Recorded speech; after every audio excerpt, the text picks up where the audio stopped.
Muy buenas tardes a todos. Me llamo Ariana Fernández y esta tarde tengo el placer de presentaros a Jorge Martrés, CPA, CAIA, socio fundador de Finance Academy Spain y director de inversiones en North Patrimonio. Además, es docente en alguna Business School y preparador de CPA. Nos hablará sobre perspectivas de temáticas y temáticas de inversiones para 2021. Os recuerdo que podéis dejar vuestras preguntas en el chat y al final de la ponencia se las trasladaremos. Puedes comenzar. Muy bien, pues buenas tardes a todos. Voy a compartir mi pantalla, ¿vale?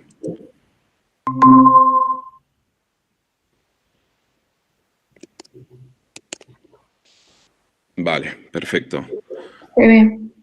Vale, genial. Bueno, pues comenzamos. Hola a todos otra vez. Bueno, antes que nada, pues agradeceros, ¿no? El interés y la presencia, pues, en esta presentación. A ver, yo os voy a intentar explicar un poco las perspectivas para el año que viene, pero realmente las perspectivas para el año que viene van cogidas muy de la mano de lo que ha pasado este año, ¿vale? Todos ahora mismo estamos deseando, pues, que el 2020 acabe de una vez y que el 2021, pues, nos traiga algo diferente, ¿vale? Entonces, bueno, vamos a analizar primero de todo qué ha pasado, ¿vale? A ver, también, bueno, os pongo un pequeño disclaimer, ¿vale? Que veo obligado a recordar que esto no es ningún asesoramiento, simplemente para términos educativos, ¿vale? A ver, yo normalmente empiezo siempre mis presentaciones o mis sesiones siempre intentando escoger una frase adecuada para cada momento, ¿vale? Muchos de vosotros no sé si habréis oído hablar del señor André Costolani. André Costolani posiblemente no es un señor muy conocido, pero ha sido uno de los inversores en bolsa o especuladores en bolsa, como lo queréis llamar, que ha sido más exitoso en la historia, ¿vale? Aunque quizás no sea tan conocido. Y realmente os dejo aquí una primera frase porque creo primero que es un mensaje muy importante, ¿vale? Para dejaros, ¿vale? Bueno, comprar títulos, acciones de empresas, tomarse unas pastillas para dormir durante 20, 30 años y cuando uno despierta, voilà, es millonario, ¿vale? Bueno, realmente el invertir en acciones pues, que añadan valor realmente pues, en periodos largos de tiempo, pues siempre es un tema, es una cosa muy positiva. Evidentemente, y perdonarme la ironía, esto no aplica, por desgracia, pues ni al IBEX 35 ni a muchas de las compañías que tenemos metidas dentro del IBEX 35, que precisamente ha sido lo contrario, ¿no?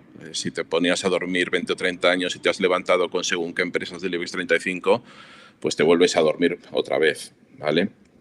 Bueno, primero, los felices años 20, ¿vale? The Roaring 2020s.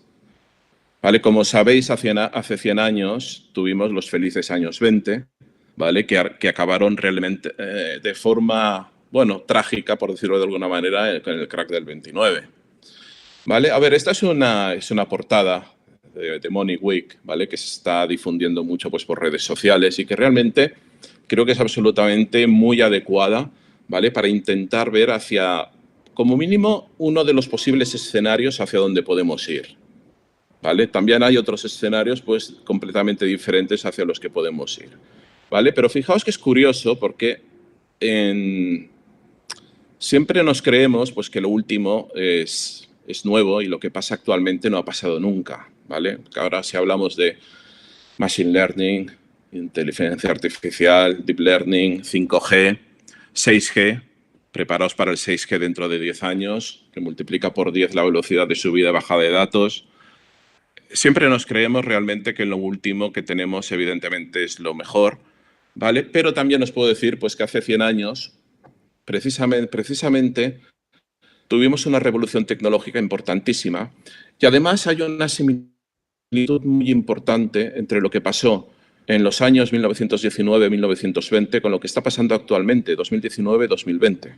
¿Vale? Y es curioso, y veamos, porque ya empieza a haber pues, bastante estratega, bastante gurú, que empieza a comentar que quizás podemos ver unos felices años 20, que luego veríamos pues, cómo podrían acabar. ¿Vale? Pero simplemente a nivel de curiosidad, ¿vale? Aquí tampoco no os pretendo decir que en los próximos 10 años pues esto va a ser una fiesta, ¿vale? A ver, vamos a ver qué pasó en los años 20 anteriores. Salíamos de una Primera Guerra Mundial, ahora gracias a Dios aquí no hemos tenido una Primera Guerra Mundial, ¿vale? Y también salíamos, curiosamente, de una pandemia, ¿vale? De la famosa y mal llamada, por cierto, Spanish Flu, ¿vale? La gripe española. Y además todo esto coincidía con el teléfono, fijaos, la radio, cosas pues, que actualmente nos parecen bastante básicas, pero que realmente pues, en ese momento fue una absoluta revolución tecnológica, ¿vale? Fijaos que los grandes mercados alcistas que han habido en la historia, los Nifty 50 en los años 50, después de la Segunda Guerra Mundial, los años 20, incluso en el siglo XIX, con la revolución del ferrocarril en los Estados Unidos, tienen una cosa en común: bajos tipos de interés, paz y revolución tecnológica. Y, curiosamente, paz no lo tengo tan claro, ¿vale? Quizás otro tipo de guerra, pero bueno, pero desde luego no hay una guerra, digamos, tradicional. Pero tenemos bajos tipos de interés y, curiosamente, bueno, curiosamente no, tenemos una revolución tecnológica muy importante, ¿vale? Todo esto lo vamos a ir desgranando a lo largo de la sesión de hoy. No os preocupéis, ¿vale? Vamos a ir desgranándolo un poco y vamos a ver todo esto hacia dónde nos puede llevar y qué peligros hay por el camino. Que nadie piense que esto va a ser un camino de rosas, ¿vale? Hay peligros por el camino, pues que invertir pues, en mercados financieros en una línea recta, pues eso no existe, ¿vale? Siempre tenemos sustos y evidentemente, pues qué más que lo que hemos tenido este año. Evidentemente hay escenarios alternativos, ¿vale? Y hay escenarios, digamos, negativos. Al final, estamos ante una fiesta actualmente de políticas fiscales ultra expansivas y políticas monetarias ultra expansivas, pues bueno, que genios realmente las próximas décadas, ¿vale? Bueno, hecha esta introducción, primero de todo, antes de entender qué nos puede deparar el 2021, tenemos que entender lo que ha pasado en este año, ¿vale? A ver, evidentemente todos sabemos lo que ha pasado, ¿vale? Pues hemos tenido pues el virus, que ¿qué nos ha traído? Pues nos ha traído un parón económico, hemos atendido aeropuertos vacíos, cruceros que han ido al desguace de manera directa y luego también pues hemos tenido pues unas elecciones bastante enfrentadas, por decirlo de alguna manera, entre el señor Trump y el señor Biden, ¿vale? Elecciones pues que tienen su importancia que también comentaremos, debido al resultado electoral.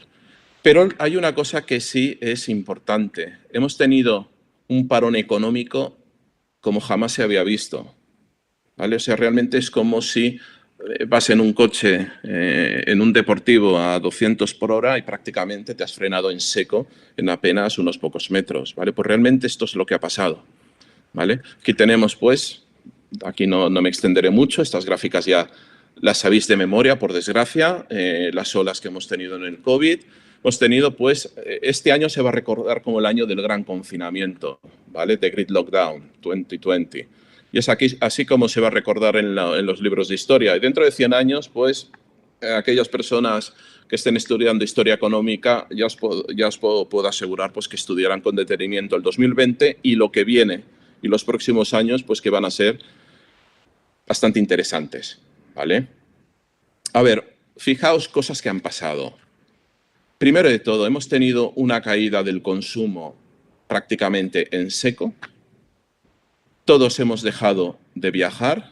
Esta gráfica de viajeros. Ventas de trajes de hombre, en este caso. Yo, por ejemplo, normalmente tenía la costumbre de comprarme un par o 3 de trajes al año.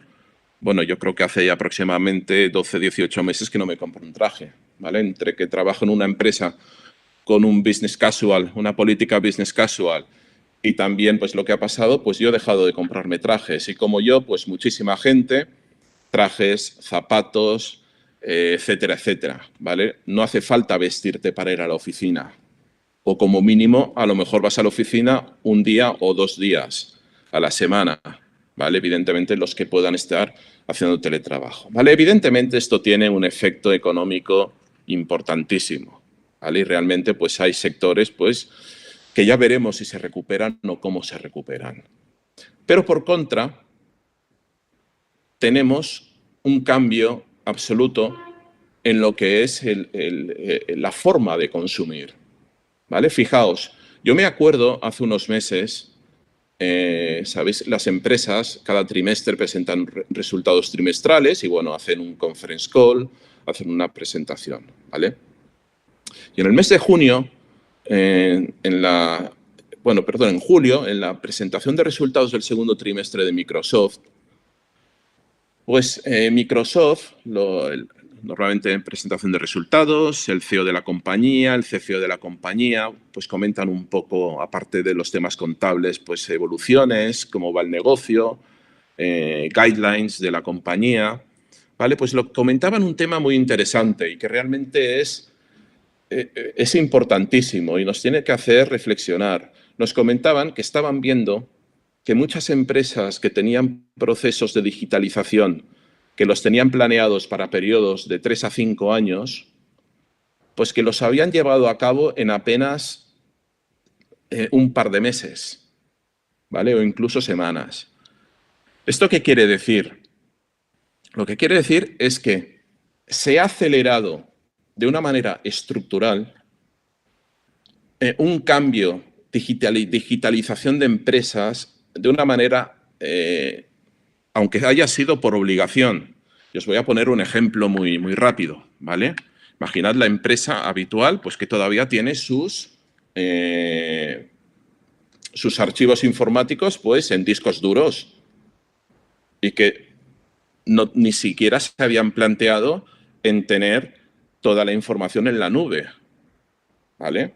Pues bueno, pues ha habido muchas empresas que para hacer teletrabajo pues se han visto obligadas en apenas un par de meses en hacer una transferencia de todos sus archivos informáticos de un sistema viejo, como tener un servidor, una CPU con los discos duros, a automáticamente traspasarlo, toda la información, a la nube, ¿vale? Incluso pues por temas de seguridad.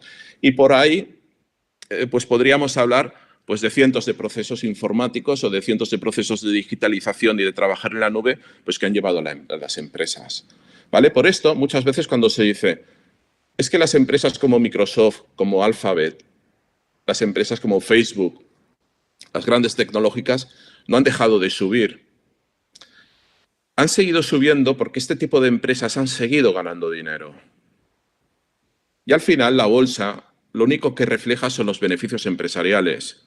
Y cuando hay una variación, hay una disfunción entre beneficios empresariales y cotización, pues más tarde o más temprano se ajusta, ¿vale? Y aquí en esta gráfica vemos, bueno, estas eran las expectativas de incremento del e-commerce antes del COVID, y fijaos pues cómo estas previsiones de e-commerce, ¿vale? Pues se han disparado a través del COVID. Y esto va a dejar una serie de comportamientos pues que mucha gente ya no va a volver atrás.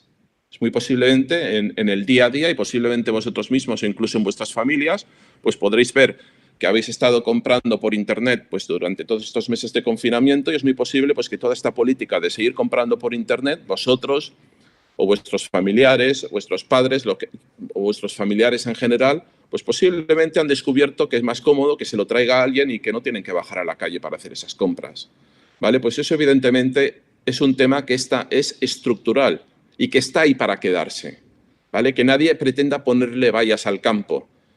La evolución tecnológica es imparable. ¿Y por qué? Porque la evolución tecnológica está basada en el comportamiento humano, ¿vale? Y además aquí hay que añadir otra cosa que luego veremos. Es la nueva generación que estáis subiendo, ¿vale? Lo que es la generación Z, ¿vale? Sois los primeros nativos digitales. Todos aquellos que tengáis menores de 25 años, enhorabuena, pertenecéis a la generación Z. Y los que seáis mayores de 25 años, tengo una mala noticia para vosotros, ya os habéis hecho viejos. Ya sois millennials, ya no sois los últimos, ya no sois los que estáis de moda, ¿vale? Con todo el cariño, ¿vale? Yo, evidentemente, tengo muchos más años. Pero esto, para que os deis una idea de cuando tengáis que ver las inversiones a largo plazo, la demografía es importantísima, ¿vale? Con lo cual, aquí, ¿qué sectores se van a beneficiar? Bueno, pues vamos a tener sectores de e-commerce, todos los sectores de streaming, evidentemente, ¿vale? Si antes había alguien que todavía no sabía que era Netflix, pues ya lo sabe seguro. Si alguien sabía que no era Amazon Prime, pues ya lo sabe seguro, ¿vale? Y en pocas familias posiblemente no haya algún tipo de suscripción a Netflix, a HBO, a Amazon Prime o a cualquier otro streaming que exista, ¿vale? Tema gaming. Un poco una serie de acciones que se han visto beneficiadas de este tsunami que nos ha venido a todos encima, ¿vale? Que se han bautizado como stay-at-home shares, ¿vale? Fijaos también otros efectos que hemos tenido durante la pandemia, ¿vale? Aquí, por ejemplo, en el caso de España, pues lo vamos a sufrir especialmente, ¿vale? Aquí fijaos, en este gráfico tenemos España sería un 4%, ¿vale? Dependiendo de PIB, y luego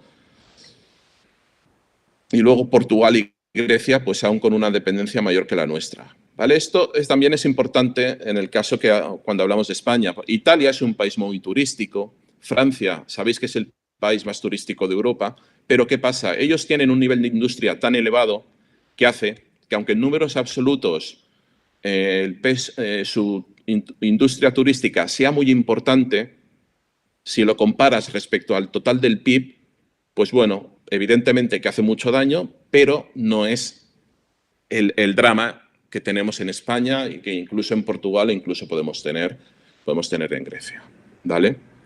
Bueno, fijaos que esto ha sido una crisis, o está siendo una crisis, que es un frenazo, ¿vale? Aquí tenemos la evolución del PIB, del crecimiento del PIB, y vemos pues que, bueno, lo que hemos visto no se ha visto ni siquiera en la Gran Depresión del 29, este frenazo tan brusco, ¿vale? Esto ha sido un evento de cola absolutamente brutal, ¿no?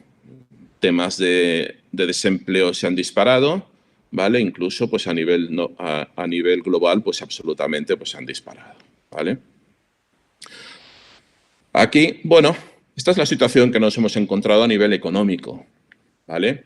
Entonces, a ver, para evitar un desastre económico, ¿qué se ha hecho? Para evitar un desastre económico, los bancos centrales han venido al rescate. Otra vez. ¿Y por qué otra vez?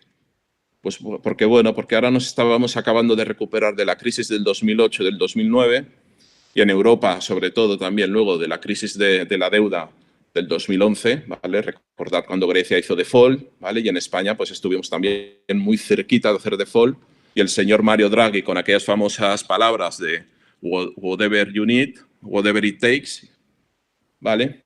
Lo que sea necesario, pues nos rescató, ¿vale? Y ahora nos hemos encontrado pues con que los bancos centrales han tenido otra vez que hacer lo mismo, ¿vale? Entonces aquí vemos, fijaos, esto de aquí, estos son los balances de los bancos centrales, ¿vale? Esto sería el balance del Banco Central Europeo, de la Reserva Federal, del Banco de Japón y del Banco de Inglaterra, todo agregado. Y también los bancos centrales de los países emergentes pues han hecho exactamente lo mismo, ¿vale? ¿Esto qué efecto tiene? ¿Vale? A grandes rasgos, ¿cómo los bancos centrales han incrementado su balance? ¿Cómo han inyectado liquidez al sistema?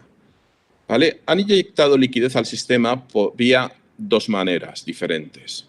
Por un lado, dando préstamos a la banca directamente, para que la banca a su vez pueda dar préstamos a la economía real. Y por otro lado, lo que sería lo llamado quantitative easing, ¿vale?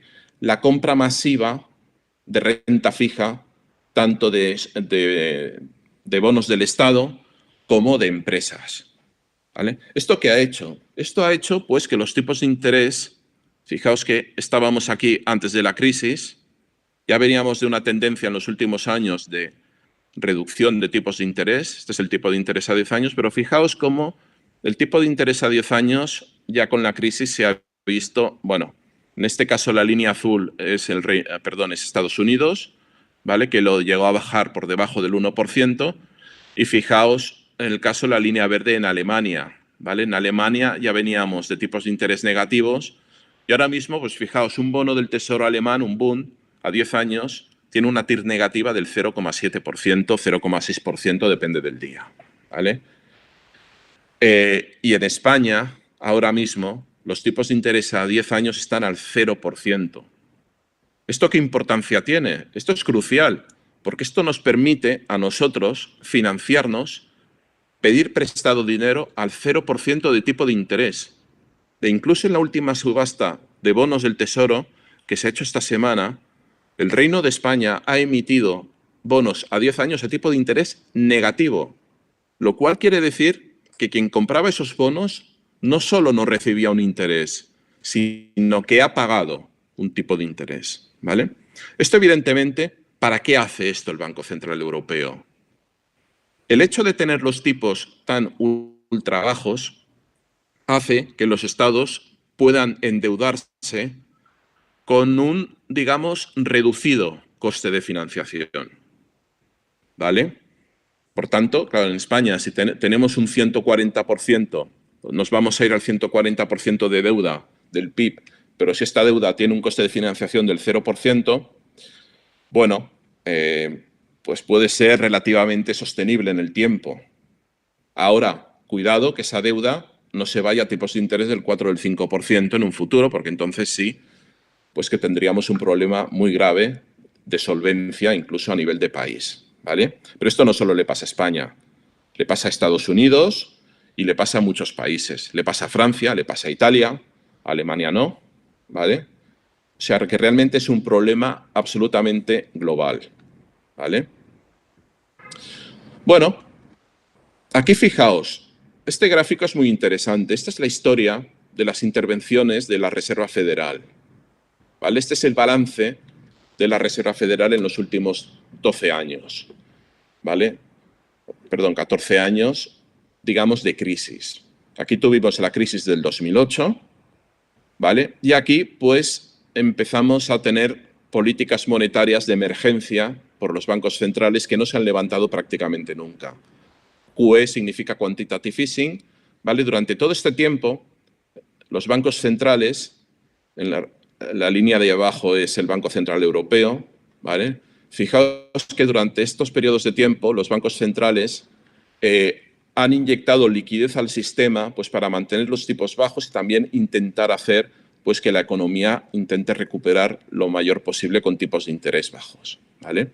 Entonces, fijaos que, bueno, habíamos llegado al año 2017.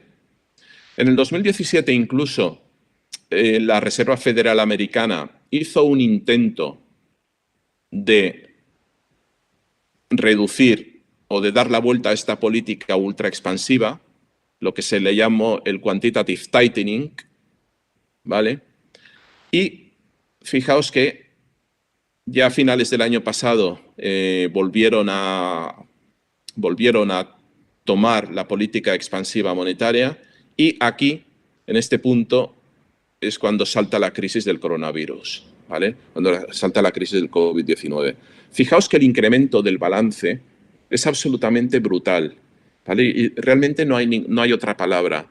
Una reacción de este tipo en política monetaria no se ha visto seguramente ni siquiera en la Segunda Guerra Mundial.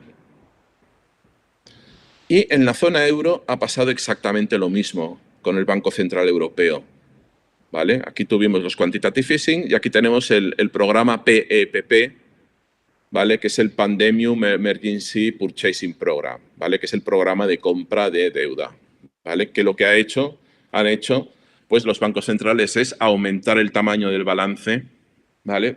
Pues para dar liquidez al sistema, ¿vale? A ver, ¿por qué os estoy contando todo esto?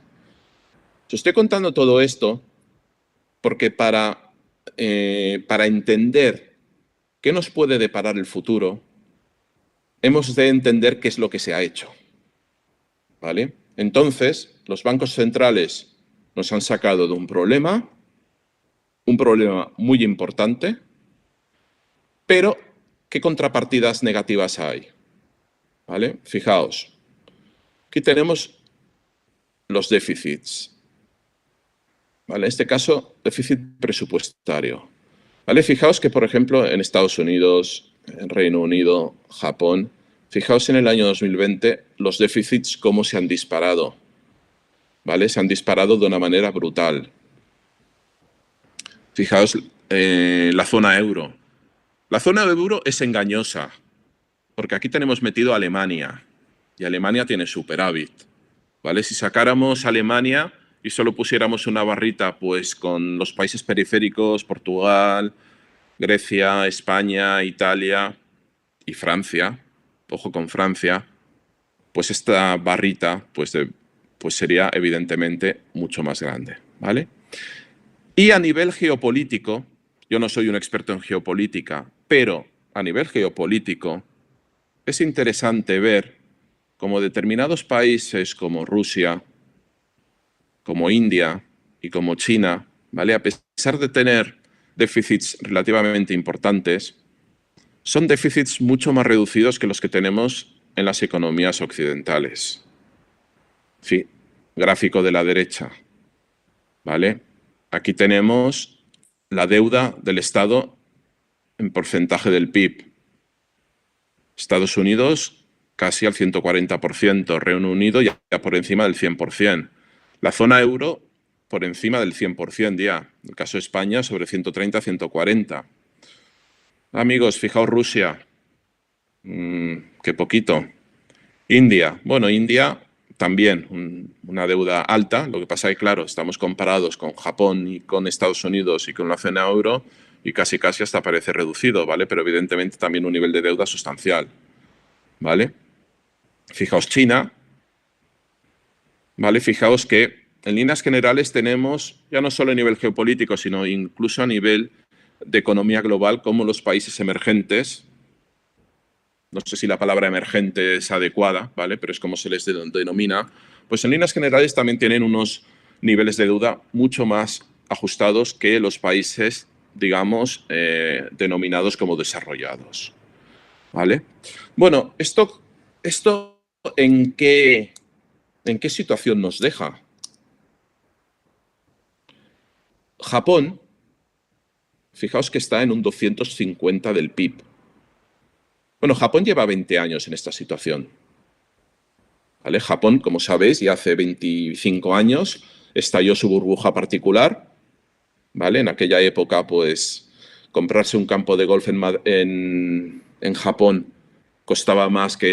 prácticamente costaba más que medio Manhattan, ¿vale? Y ahí estalló una burbuja inmobiliaria importantísima que metió a Japón en una deflación que ha durado muchísimos años y tienen una deuda muy elevada. Lo que pasa es que Japón es un ejemplo particular que no hemos de mirar, porque Japón tiene, digamos, una característica común, ¿vale? Una característica especial. Tiene un nivel de desempleo ligeramente reducido, si lo comparamos con otros países occidentales, y además su deuda no necesita ningún país extranjero que la compre, ¿vale? Porque todos los japoneses siempre ahorran y todo lo que ahorran pues muchas veces lo destinan a comprar deuda japonesa, con lo cual ellos mismos se financian la deuda, ¿vale? Cosa que no pasa en otros países, como puede pasar en la zona euro o como puede pasar con la deuda americana, que sí o sí necesitan a Rusia, necesitan a China, necesitan a muchos inversores extranjeros para financiar esa deuda, ¿vale? Con lo cual fijaos un poco el panorama, una mezcla entre geopolítica, que no es mi especialidad y ahí no me voy a meter demasiado, ¿vale? Pero también a nivel de panorama económico, no unas economías, digamos, del primer mundo, por decirlo de alguna manera, hiper endeudadas, y con unas economías emergentes muy potentes, como es China, bueno, que China yo creo que ya no se le puede llamar emergente, como es India, pues bueno, pues realmente con unos niveles de deuda muy reducidos si lo comparamos, ¿vale? Bueno, esto lo que nos va a hacer es que nos olvidemos, ¿vale?, de tener planes agresivos de reducción de deuda en los próximos años, ¿vale? Vamos a tener que convivir con esta deuda, ¿vale? De la misma manera que ha convivido Japón. Y eso, bueno, ¿eso qué va a obligar? ¿Vale? El hecho de que la deuda sea un fenómeno estructural y permanente va a obligar, ¿vale?, primero a que los gobiernos y los bancos centrales, y ahora estoy hablando de la Reserva Federal Americana, del Banco Central Europeo, del Banco de Inglaterra, del Banco de Japón, los grandes bancos centrales de las grandes economías, pues van a hacer todo lo posible por mantener los tipos de interés más bajos posibles. ¿Por qué? Pues porque si, por ejemplo, en Estados Unidos, en vez de estar los tipos de interés a 10 años al 1% o al 0,90 como están más o menos ahora mismo, pues fijaos lo que podría pasar con Estados Unidos si los tipos de interés se fueran al 5%.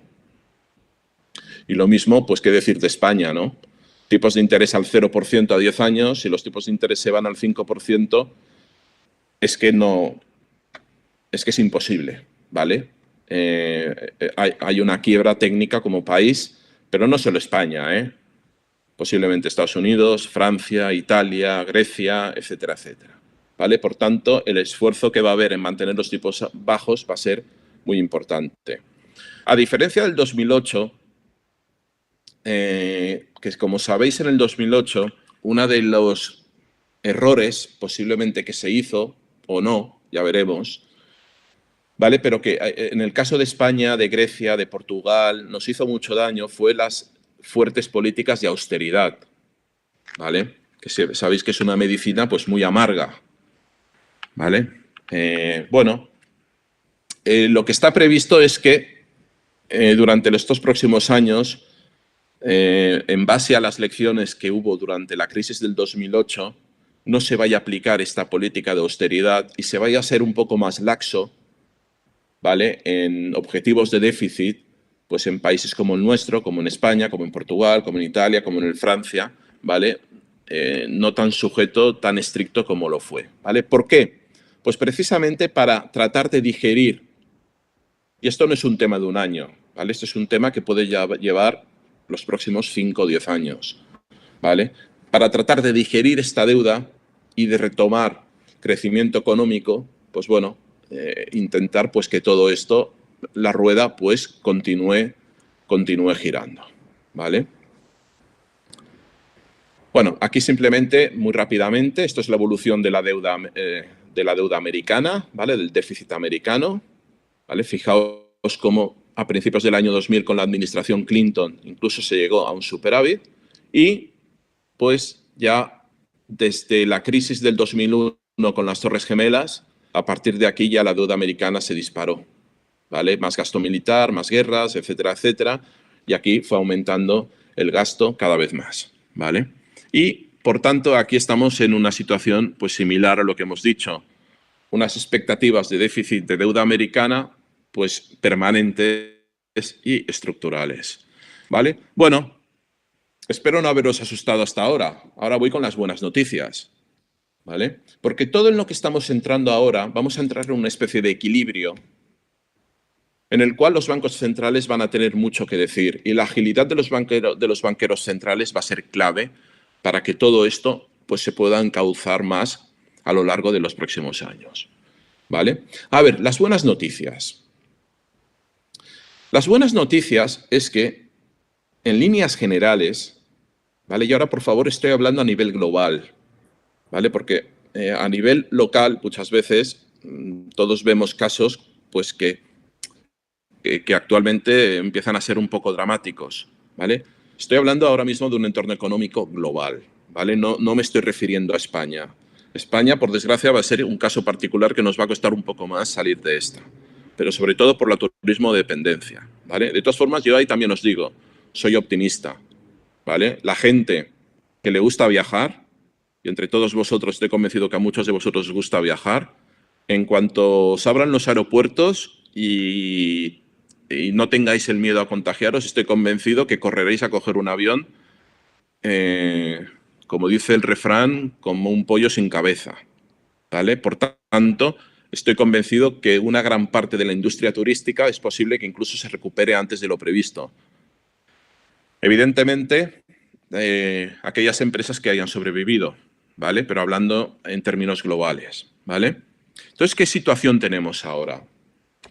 Tenemos una situación, sí que es cierto que ha aumentado el paro, ¿vale? Y sí que es cierto, y bueno, pues que evidentemente que tenemos casos, pues, bueno, pues gente que no está cobrando, ¿vale? Pero también hay un porcentaje muy importante a nivel global, y esto es lo que marca esta gráfica de aquí, pues bueno, que hemos tenido la suerte, pues, de seguir haciendo nuestra actividad profesional, seguir cobrando más o menos nuestro sueldo igual, ¿vale? Nuestras mismas actividades y con una serie de decisiones de consumo pues, que no hemos ejecutado porque estábamos encerrados en casa.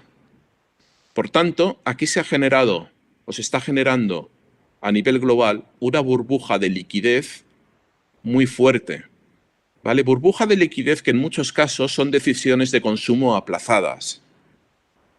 Ya sea, yo me quería comprar un coche en el mes de marzo, tal como vienen las cosas, no me lo compro, ¿vale? Y en el momento a lo mejor que volvemos a una cierta normalidad, que yo estoy más tranquilo a lo mejor con mi trabajo, pues entonces ahí decido retomar la decisión de hacer ese viaje, de cambiarme el coche, de cambiarme la moto, lo que sea, o de comprarme un piso nuevo, ¿vale? Lo que sea, cualquier decisión de inversión, ¿vale? Por tanto, esto nos va a dar un efecto rebote importante en los PIBs a nivel global, ¿vale? Que incluso en el PIB del tercer trimestre,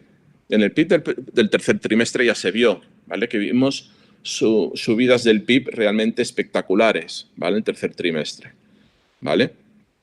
Y aquí, pues en esta gráfica de aquí, tenemos lo que es el dinero en circulación, ¿vale? Lo que llamamos la M2, la M3, la M4, ¿vale? Este también es un efecto, pues, de toda la intervención de los bancos centrales, ¿vale? Los bancos centrales, al intervenir comprando deuda, lo que han hecho ha sido inyectar liquidez al sistema, ¿vale? Y han impreso dinero. Para que os hagáis una idea, de todos los dólares que hay en circulación, aproximadamente un 28%, entre un 25 y un 28% de los dólares que actualmente, a día de hoy, están en circulación, han sido impresos por la maquinita durante el último año.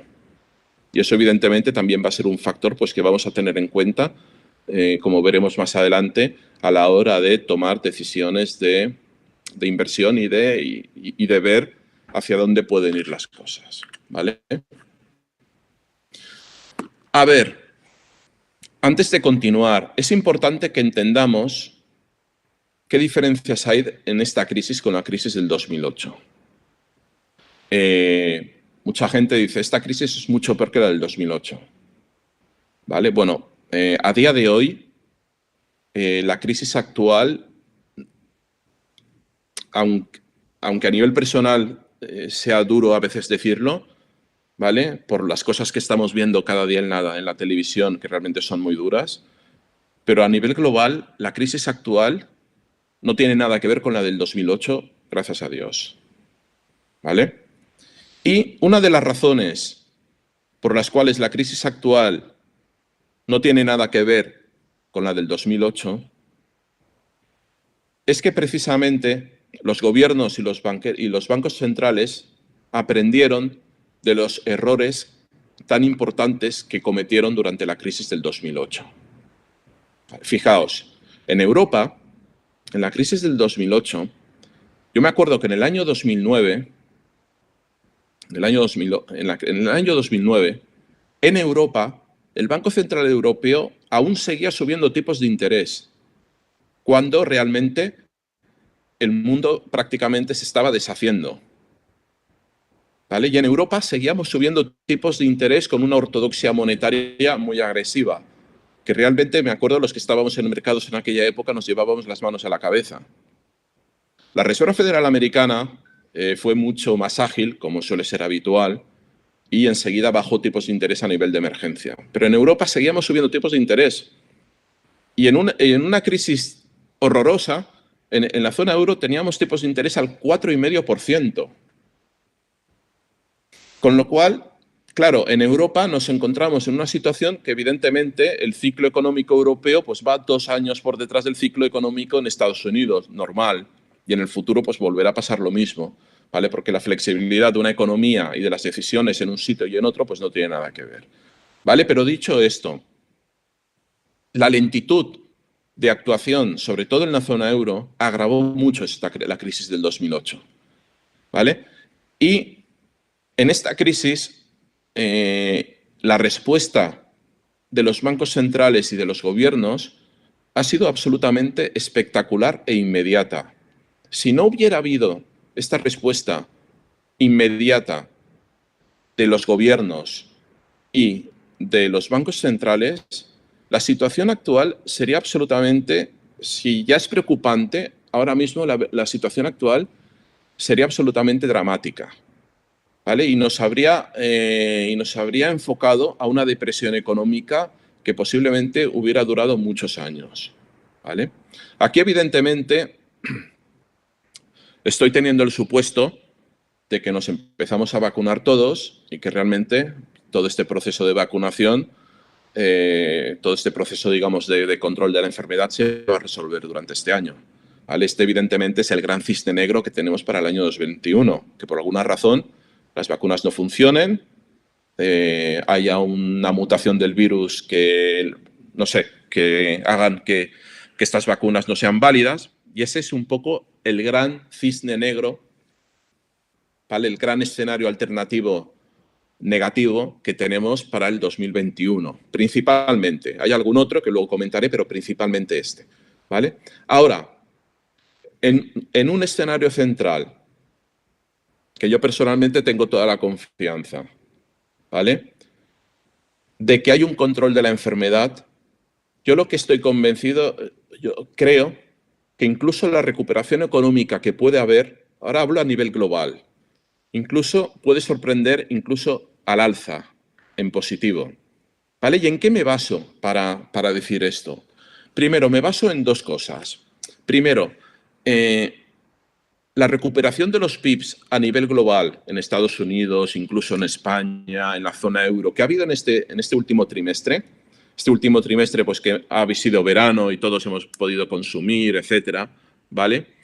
Ha sido un rebote del PIB espectacular. Sí que es cierto que después de una caída espectacular el rebote suele ser espectacular, simplemente por ley de porcentajes, ¿vale? Pero bueno, pero no hay que desmerecerlo, ¿vale? Incluso en algunos países prácticamente el gap de caída del PIB, pues en algunos países incluso casi hasta lo llegó a recuperar, ¿vale?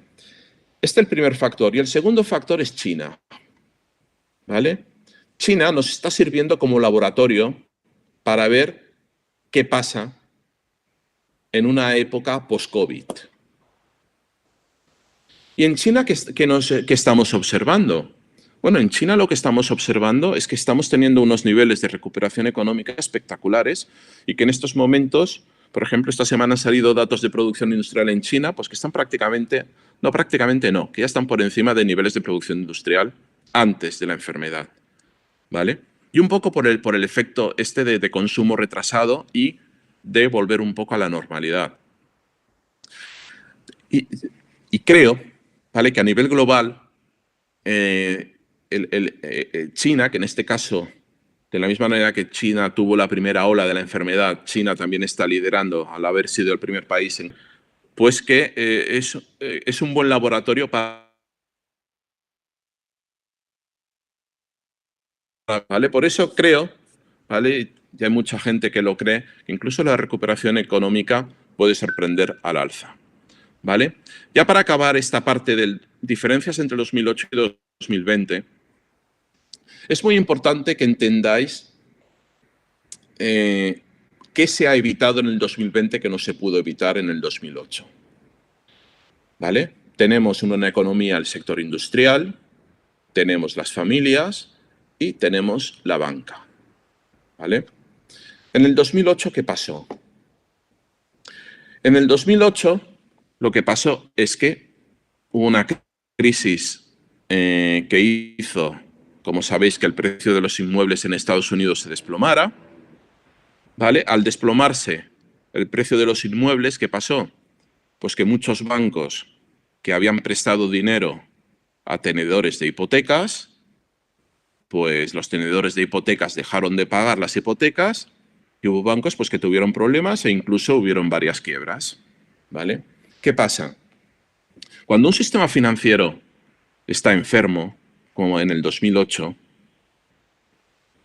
en el 2008 nos encontrábamos con situaciones dramáticas de empresas sanas, saneadas, que hacían suspensión de pagos y más tarde quiebra simplemente porque el banco no le quería renovar una simple póliza de crédito.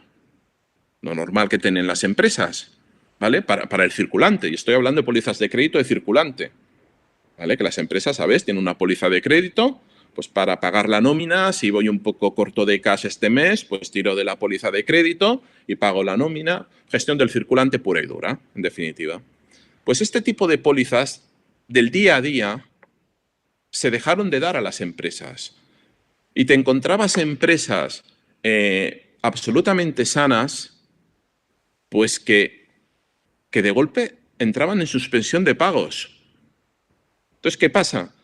La empresa entra en suspensión de pagos y a partir de ahí es una bola de nieve imparable, porque esa empresa despide a sus trabajadores, los trabajadores evidentemente dejan de cobrar, los trabajadores van al subsidio de desempleo, con lo cual el Estado aún se tiene que endeudar más para poder pagar los subsidios de desempleo. Un desastre. ¿Vale? Por tanto, ¿aquí qué pasó? La liquidez dejó de fluir. ¿Vale? Por eso es tan importante mantener el sistema financiero. Por mucho que a veces nos pueda fastidiar, ¿no? El tema, oh, es que rescatar un banco. No, es que tú no rescatas un banco, es que tú rescatas a los depositantes de ese banco. ¿Vale? Aunque luego pueda ser difícil de explicar incluso a nivel moral o a nivel ético, ¿vale? Pero tú estás rescatando a ese banco porque si tú dejas quebrar a un banco, lo que pasa es que todo el mundo que tiene el dinero en ese banco, excepto la cantidad que está cubierta por el Fondo de Garantía de Depósitos, pues desaparece. Si una familia tiene sus ahorros de toda la vida, pongamos, no sé, 500.000 euros o 200.000 euros, pues bueno, si el banco quiebra, de esos 500.000 lo único que va a recuperar son pues el máximo que tiene establecido el Fondo de Garantía de Depósitos. Por tanto, la quiebra de un banco es una destrucción de riqueza inmediata y que es absolutamente, a nivel económico, como una bomba termonuclear, ¿vale? Arrasa absolutamente todo. Y esta es la razón por la cual en el año 2020 los gobiernos y los banqueros centrales han inyectado tantas dosis de liquidez. ¿Por qué? Porque ellos aprendieron de la crisis del 2008 que lo que hay que evitar es que pase lo que pasó en el 2008. Y fijaos que a día de hoy no han quebrado bancos, los famosos ERTES. ¿Por qué son los ERTES? Los ERTES es para dar flexibilidad al mercado laboral. En España, en el 2008, teníamos un mercado laboral muy rígido, ¿vale? Por tanto, si tú no podías pagar nóminas, prácticamente hacías suspensión de pagos y tu única posibilidad era despedir a los trabajadores y cerrar la empresa.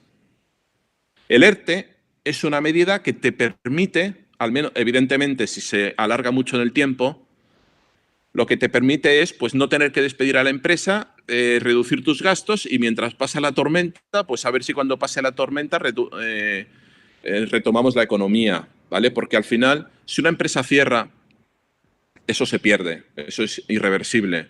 Si tú logras mantener una empresa y su sistema productivo y todo, pues una vez pasa esto, pues la empresa pues sigue funcionando, puede volver poco a poco a contratar a sus trabajadores y la catástrofe que tuvimos en el 2008, pues esperemos que se haya podido evitar en el 2020, ¿vale? Y aquí también os digo, dependerá mucho de cuánto más tiempo estemos así, ¿vale? Por esto los gobiernos intentan hacer lo que puedan pues, para mantener un equilibrio entre economía y salud, ¿vale? Básicamente porque realmente si no es, ¿vale? Bueno, tema economía y salud es un punto pues que aquí no toquemos un punto, ¿vale? Pero realmente las dos cosas van muy cogidas de la mano, ¿vale? Bueno, hasta aquí os he dibujado un poco el escenario, lo que ha pasado, ¿vale? Porque, ¿qué hemos visto? Hemos visto aumentos desmesurados de la deuda pública, de la deuda en general de todos los países. Hemos visto un océano de liquidez por todos los sitios. O sea, el sistema está inundado de cash, inundado de liquidez, ¿vale? Esto es importante para ver qué estrategia de inversiones pues, vamos a tener para el próximo año e incluso os podría decir que para los próximos años. ¿vale? A ver, antes de mostrar la estrategia de inversiones también, hemos de ver un poco qué escenario macroeconómico nos encontramos. Aquí en esta diapositiva, en la primera versión de este PowerPoint que os hice, esta diapositiva estuve a punto de no poner ninguna estadística y simplemente poner la bandera de China y la bandera de India. ¿Vale? Punto. ¿Vale? Al final lo he cambiado pues, para dar un poquito más detalle. ¿Vale? Pero a ver, fijaos. A nivel económico, el PIB mundial se espera que crezca un 5,2%, ¿vale? A nivel global, ¿vale?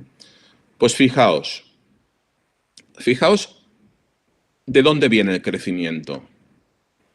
Si nos vamos a los Estados Unidos, en Estados Unidos esperamos que crezca un 3,1%, ¿vale? Proyecciones, ¿vale? En zona euro sí que tenemos aquí un rebote importante en algunos países, pero también porque la bajada en PIB que habíamos tenido era muy importante, ¿vale?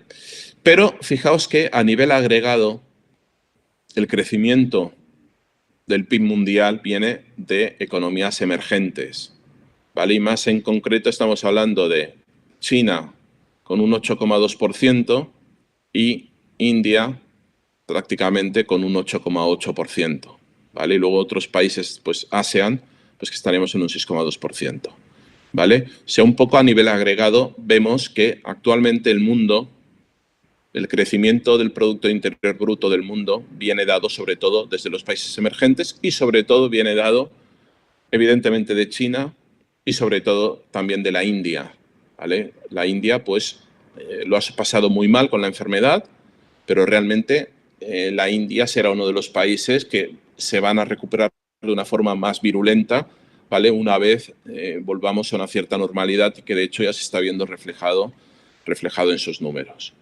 ¿vale? Y evidentemente pues en la zona euro en el 2020, pues bueno, España estamos a la cola y también fijaos en el Reino Unido, que con el tema del Brexit, pues este año va a tener una caída del PIB espectacular del 10%, que eso para un país es absolutamente brutal, ¿vale? Y evidentemente en Italia tenemos una caída del 10,6%, ¿vale? A ver, no os voy a aburrir más con temas macro, ¿vale? Pero también es un poco para que entendáis a nivel estratégico por dónde podemos ir a nivel de una política de inversiones para los próximos años y para este año 2021 más en concreto, ¿vale? A ver, aquí muy rápidamente, fijaos, esta es la evolución de los tipos de interés oficiales de los diferentes bancos centrales. Japón ya era un encefalograma plano ya desde hace muchos años.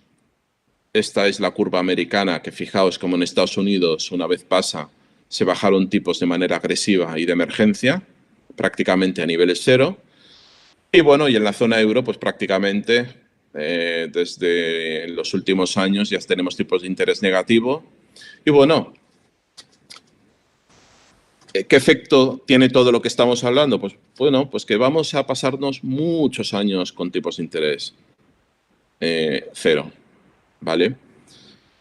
Yo me atrevo a decir que si alguien tiene una hipoteca, si alguien está pidiendo una hipoteca hasta 7, 8 años, yo creo que con toda tranquilidad la puede pedir a tipo de interés variable.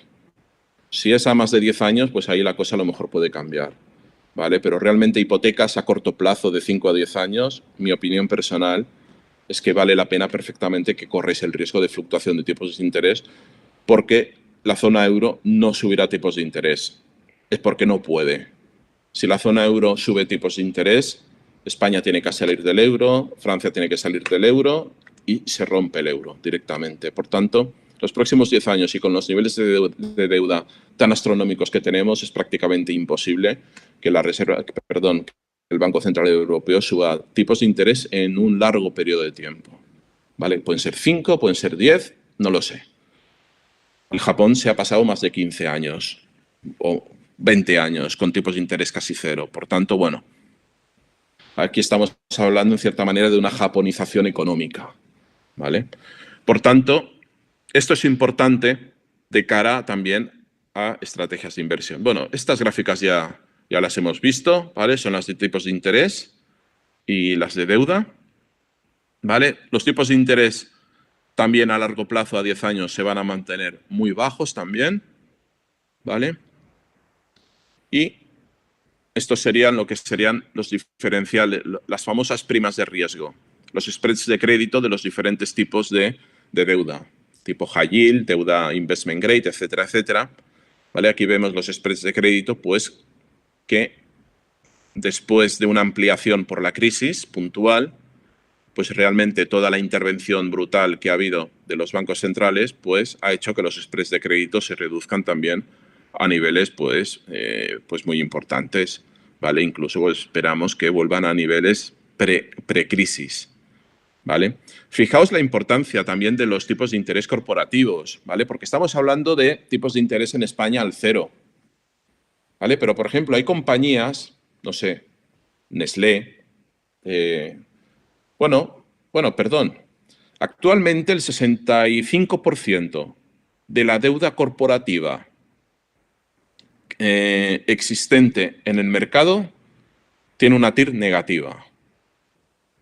El 65%. Eso es una auténtica brutalidad. ¿Dónde inviertes? Esta es la primera conclusión o la primera consecuencia de todo esto. ¿Dónde invierto yo si quiero una cartera conservadora? Si quiero invertir en un bono, no existe. O sea, si alguien de vosotros quiere comprar un bono de Nestlé a 10 años, el tipo de interés que va a tener que pagar va a ser, y digo pagar porque no va a recibir, ¿vale? Te vas a comprar un bono y por la tenencia de este bono vas a ser tú quien pague a Nestlé un tipo de interés, no Nestlé te lo pague a ti. Y con Daimler-Benz y con cualquier emisor de empresas de gran calidad que os encontréis, os va a pasar exactamente lo mismo. Por tanto, eso es una consecuencia brutal, ¿vale? A nivel de estrategia de inversiones, sobre todo para carteras conservadoras, ¿vale? Fijaos que yo ya tengo una cierta edad, me considero joven, ¿vale? Pero no tanto como vosotros, evidentemente. ¿Vale? Disculpad. ¿Vale?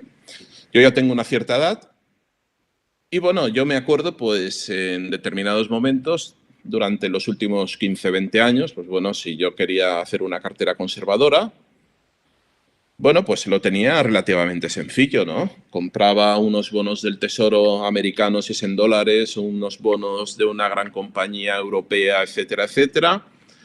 Tenía una TIR del 3, del 4% aproximadamente y, en cierta manera, pues era relativamente sencillo, ¿vale? Porque lo único que tenías que hacer, pues bueno, ir cobrando tus cupones y tenías una rentabilidad y con esto, pues podías tener una cartera conservadora, ¿vale? Así, mezclada con renta variable y podías tener, objetivos de rentabilidad relativamente interesantes para carteras conservadoras. Esto se ha acabado. Y esto es una de las grandes consecuencias que nos está trayendo todo esto. Pero es que esto se ha acabado para el año que viene y para los próximos 5, 6, 7 y quién sabe cuántos años. El activo libre de riesgo ha dejado de existir, a no ser que seas tú el que pague por tenerlo, que es lo que es el tener tipos de interés negativos, ¿vale? Por tanto, a día de hoy, a nivel de activo libre de riesgo, quien consiga que en el banco una cuenta corriente le dé un 0% de tipos de interés, pues fijaos que a día de hoy es una excelente inversión conservadora. Cuando hace apenas unos años que no te dieran nada en la cuenta corriente, pues era, bueno, pues decías, ostras, es que no me dan nada, ¿vale? Fijaos un poco el paradigma de inversión cómo cambia. El cambio de paradigma es absolutamente brutal. Y eso evidentemente tiene muchas consecuencias en el ámbito de la inversión, ¿vale? Estamos en un nuevo paradigma monetario. También hablamos Wall Street versus Main Street. ¿Esto qué significa? ¿Vale? Bueno, Wall Street, evidentemente, el sector financiero, y Main Street, cuando hablamos de Main Street nos referimos siempre a la calle, ¿no? A la empresa de la calle, a la persona de la calle, ¿vale? Todo esto también nos ha llevado a una diferenciación, digamos, entre lo que es la economía financiera y la economía real, ¿vale? Lo que es Wall Street versus Main Street, ¿vale? Y esto, bueno, pues también es algo pues hay que tener en cuenta porque puede tener también consecuencias sociales, de diferencias de clases sociales, etcétera, pues que pueden tener también sus consecuencias. ¿Qué consecuencias? Pues, por ejemplo, la necesidad de implementar una renta universal, cosa que hace 10 años, si alguno nos hubieran dicho de pagar una renta universal, nos hubiera parecido una absoluta locura. Pues a lo mejor nos encontramos que dentro de unos años es necesario imponerla, porque a lo mejor hay una parte de la población que no se haya adecuado a los nuevos paradigmas tecnológicos, a las nuevas profesiones, pues que va a ser imposible sencillamente que encuentren trabajo, ¿vale? Simplemente por un tema de formación, ¿vale? Por tanto, todo esto evidentemente son cosas pues, que hay que tener en cuenta, ¿vale? Y esto alimenta aún más la necesidad de que los tipos de interés estén muy bajos, ¿vale? Y esto crea un cierto equilibrio que puede ser peligroso, ¿vale? Porque, bueno, si yo tengo tipos de interés a cero, pues, bueno, oye, me puedo permitir pagar una renta universal porque los tipos de interés están a cero, me puedo a lo mejor permitir incrementar el PIB hasta el 200% la deuda hasta el 200% del PIB, cosas que pueden ser peligrosas si algún día los tipos de interés suben.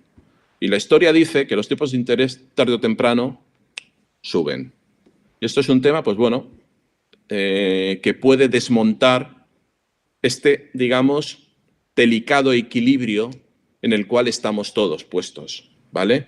Grandes niveles de deuda y tipos de interés muy bajos, ¿vale? Esto es lo que se le llama, no sé si lo habéis oído hablar alguna vez, la economía del Goldilocks, ¿vale? Goldilocks, los que seáis muy jóvenes no lo habréis oído. Goldilocks era un cuento de hace muchos años de una niña que se llamaba Ricitos de Oro, ¿vale? Y a raíz de ese cuento, pues se le bautizó economía del Goldilocks, ¿vale? Bueno, simplemente. La economía del Goldilocks, que es donde estamos metidos ahora, y durante los últimos 15 años hemos estado largos periodos de tiempo en este tipo de economía, son economías que se centran en tipos de interés muy bajos, concentrados con crecimientos del PIB relativamente bajos. Fijaos que en Europa, si sube el PIB un 2,5%, ya abrimos la botella de cava, ¿vale? Pero, al mismo tiempo, son economías que no han generado inflación. Entonces, ¿qué pasa? Como no se genera inflación, tú te puedes permitir tener tipos de interés muy bajo y con esos tipos de interés muy bajo intentas reactivar la economía como sea, ¿vale? Esto es un poco la economía del Goldilocks, ¿vale? ¿Qué características tienen estas economías negativas? ¿Qué característica negativa tiene esta economía? Esta economía tiene la característica negativa que si este paradigma, este equilibrio, que es bastante delicado, se rompe, la ruptura que hay es muy brusca y muy violenta, ¿vale? Como vimos, por ejemplo, en el año 2008, ¿vale? Pero también son economías, son situaciones que pueden durar años y años, que puedes decir, ostras, llevamos así 5 años, bueno, pues, ¿vale? O sea que realmente tienen un equilibrio y realmente es a esto a que en los próximos años se va a jugar, ¿vale? Sobre todo en las economías desarrolladas, mantener tipos bajos con niveles muy altos de deuda y intentar que la deuda se invierta de la mejor manera posible para crear crecimiento económico.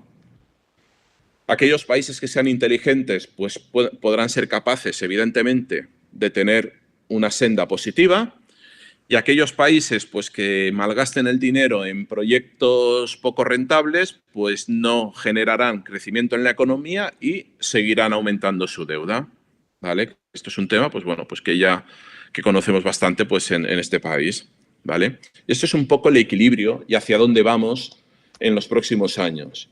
Y evidentemente pues tiene sus consecuencias, ¿vale? Ahora me voy a meter más ya en tema un poco más bursátil también, ¿vale? A ver, en la bolsa todos queremos, sobre todo al principio, cuando la gente se inicia en bolsa, empieza a hacer sus pinitos haciendo valoraciones, tesis de inversión de compañías, se empiezan a meter, cosa que es absolutamente fantástico, ¿vale? La gente se mete muy mucho en estrictamente la valoración de la acción, ¿vale? Es decir, oye, pues mira, yo cojo, hago un descuento de flujos de la acción, tal, y me vale tanto, ¿vale? Y si no vale esto, pues no me meto, ¿vale? Evidentemente, si hacéis esto, pues siempre ganaréis dinero. El problema que os podéis encontrar es que en los mercados actuales os podéis pasar años sin que invirtáis en ninguna compañía, de calidad, por supuesto, ¿vale? ¿Por qué?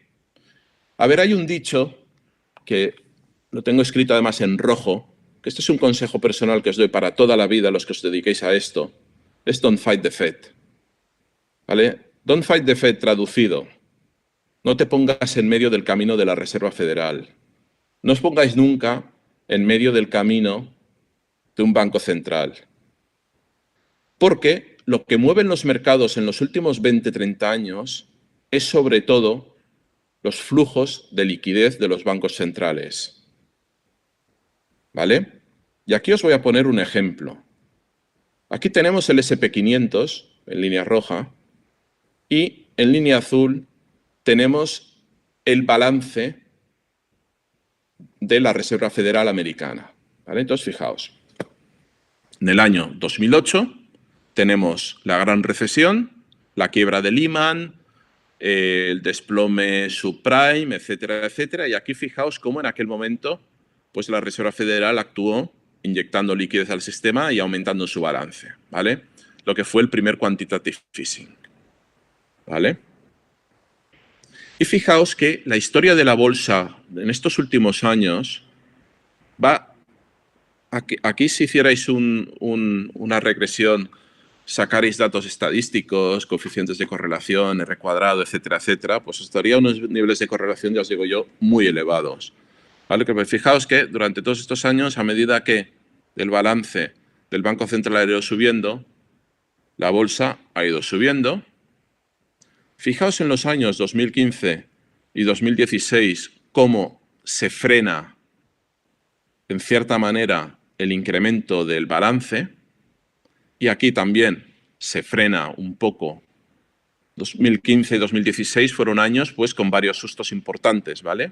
Aquí ahora se ven pequeños dientes de sierra, pero os aseguro que los que estábamos metidos en mercado en esos meses fueron temas bastante importantes, ¿vale? Pero fijaos que al dejar de crecer el balance de la Reserva Federal, aquí lo que tenemos es que los mercados ya no siguieron subiendo, ¿vale? Y llegamos al 2018 y en el 2018 la Reserva Federal, yo creo también que con buen criterio, dijo, bueno, se ha acabado, ¿vale? Ya hemos inyectado, esto es lo que se llama el bazooka monetario, ¿vale? Aquí ya hemos inyectado un bazooka monetario absolutamente espectacular y ahora va siendo hora de que volvamos a tratar de reducir el balance de la Reserva Federal a niveles más adecuados. Entonces, bueno, en el 2018, recordar que en el año 2018 tuvimos un último trimestre de año que fue dramático, ¿vale? Aquí se ve pequeñito, ¿vale? Pero las caídas que tuvimos en octubre, noviembre y diciembre del 2008 en las bolsas fue absolutamente espectacular, ¿vale? Y fijaos que precisamente coincide porque en este periodo de tiempo la Reserva Federal hizo un discurso de políticas monetarias restrictivas en vez de las políticas monetarias ultra expansivas. Aquí la Reserva Federal incluso subió tipos de interés, comenzó a hablar de reducción, ejecutó reducción del balance y ¿qué pasó? Pues que aquí se armó la gorda, ¿vale? Aquí se armó pues un follón impresionante y a finales de año la Reserva Federal cambió el discurso y de un periodo de quantitative tightening empezó a hablar otra vez aquí porque se asustaron de que volverían a bueno, empezaron a hacer así un discurso de decir, bueno, volvemos a estar abiertos a abrir el grifo. Y fue decir eso y las bolsas se dispararon. Hasta que llegó el bichito maldito este en el cual estamos metidos, ¿vale? Antes de meterme en la situación actual, os quiero comentar un tema que es básico, ¿vale? Fijaos que normalmente todo el mundo espera que las bolsas suban cuando la economía va bien y que las bolsas bajen cuando la economía va mal. Y eso no funciona así, ¿vale? Esto yo creo que posiblemente del speech de hoy, si hay algo que me gustaría que se os quedara para toda la vida es esto, ¿vale? El ciclo económico y el ciclo bursátil no tienen nada que ver, ¿vale? ¿Por qué? Porque el ciclo bursátil siempre se anticipa al ciclo económico, ¿vale? Fijaos lo que pasó en la crisis del 2008. La crisis del 2008, el mínimo que hizo el S&P 500 lo hizo en febrero del 2009.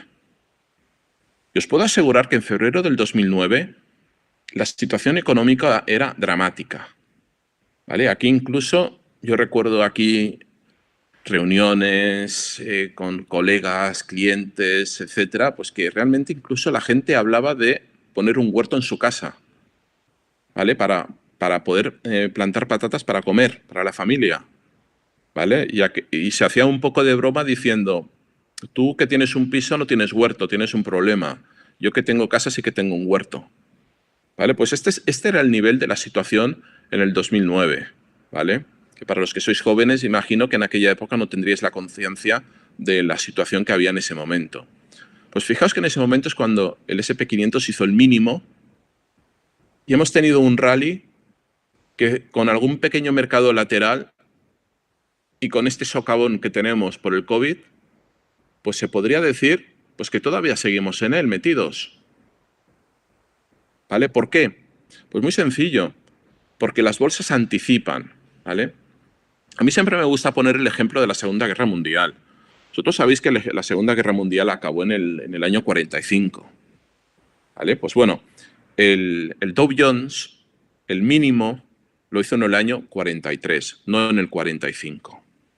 ¿Cuándo hizo el mínimo el Dow Jones en el año 43? Pues lo hizo cuando Alemania fue derrotada en la invasión a Rusia.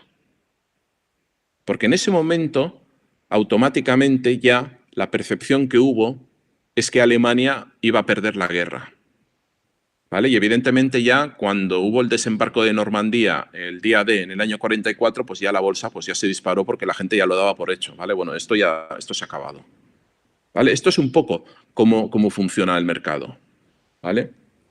Y esto porque os lo cuento, creo, porque a veces te encuentras gente que dice, oye, mira, no, me meteré en bolsa cuando veamos que todo esto funciona. Bueno, cuando tú veas a nivel económico que todo funciona, quiere decir que en la bolsa ya vas tarde, ¿vale? Esto yo creo que es un tema muy importante. Ciclo bursátil y ciclo económico van completamente, no completamente, a ver, perdón, en el largo plazo evidentemente tiene una correlación, ¿vale? Pero hay un decalaje temporal, ¿vale? La bolsa siempre se anticipa. Y esto es lo que ha pasado este año, ¿vale? Y también es una de las consecuencias ya a nivel de política de inversión para los próximos años y para el año que viene, ¿vale? Aquí, evidentemente, llega la crisis del COVID, hay un desplome. Este desplome es brutal, o sea, no se veía desde lo que hemos vivido este mes de febrero-marzo y ha sido absolutamente espectacular, con un desplome que no habíamos visto desde el crack del 29. Pero es que la recuperación que ha habido luego en las bolsas ha sido, yo diría que ha sido aún más sorprendente que el desplome que hemos tenido aquí por la crisis del COVID, ¿vale? Entonces, a ver, aquí, ¿qué dos factores existen para esta recuperación en las bolsas? Primero, fijaos, otra vez, línea azul, balance de la Reserva Federal Americana. Fijaos cómo se dispara. Espectacular. Es lo que os decía. la intervención en política monetaria de los bancos centrales, ni siquiera en la Segunda Guerra Mundial se habían visto intervenciones tan fuertes y en tan corto periodo de tiempo, ¿vale? Luego aquí también un discurso, pues, de las vacunas, un poco de mezcla de vacunas, también políticas fiscales de los gobiernos a través de ERTES, del plan de ayuda de la Unión Europea. En Estados Unidos han aprobado también miles de millones de ayudas en política fiscal. Vosotros pensar que al cabo de 3 semanas de la crisis del COVID, ¿vale? Todos los norteamericanos que lo necesitaban recibieron un cheque directamente del Estado por $1.800, ¿vale? Directamente, ¿vale? Un poco la teoría del helicóptero, ¿no? Que nunca creímos que íbamos a ver un helicóptero, pues bueno, en Estados Unidos hemos tenido helicóptero, ¿vale? O sea, realmente ha sido absolutamente espectacular. ¿Y por qué esto? Pues todo esto, evidentemente, volveríamos ahora a la diapositiva de diferencias entre el año 2020 y el año 2008, es precisamente para que toda esta relación económica se mantenga y no reviente, ¿vale? Evidentemente, ¿esto cómo se sostiene? Esto se sostiene con un factor principal y punto, que realmente las vacunas funcionen y podamos volver a una cierta normalidad a lo largo del año, ¿vale?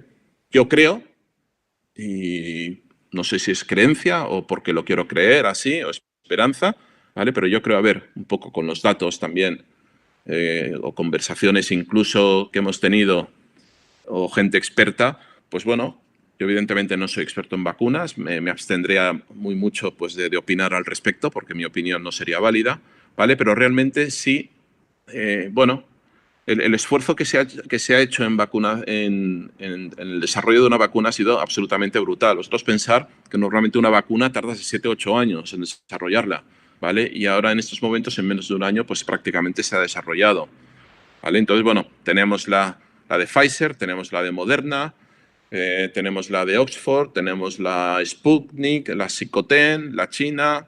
En España me consta que se está preparando una vacuna que es muy buena, lo que pasa que no estará disponible hasta el año 2022, ¿vale? Bueno, yo creo firmemente pues que con este periodo de vacunaciones, pues a lo largo del año, ¿vale? Ya sea entre el verano y el tercer trimestre del año que viene, se volverá a poco a una cierta normalidad, ¿vale? En el momento que hay una cierta normalidad, habrá mucha actividad económica que se va a retomar.